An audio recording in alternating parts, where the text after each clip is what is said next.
Add to the dirty clothes, and the result will surprise you. Snow white laundry, which you dream of, is within reach. Socks, t-shirts, tablecloths, or towels will regain their whiteness, and the stains will disappear. It's the perfect way to whiten and remove stains using a homemade method.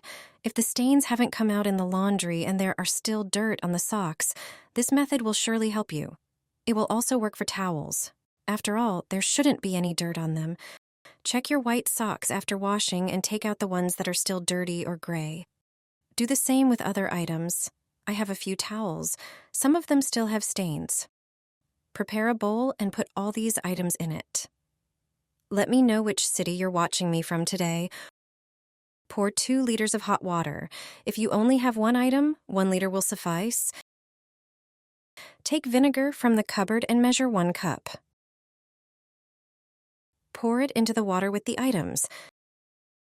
Measure 3 tablespoons of laundry detergent. Pour it into the bowl. And finally, add 2 denture cleaning tablets. These tablets contain baking soda, citric acid, and other whitening agents. They clean and whiten clothes perfectly. Leave the laundry to soak for an hour. Put it in the washing machine and wash as usual with other white items. There will be no trace of stains. The items will be clean and snow white.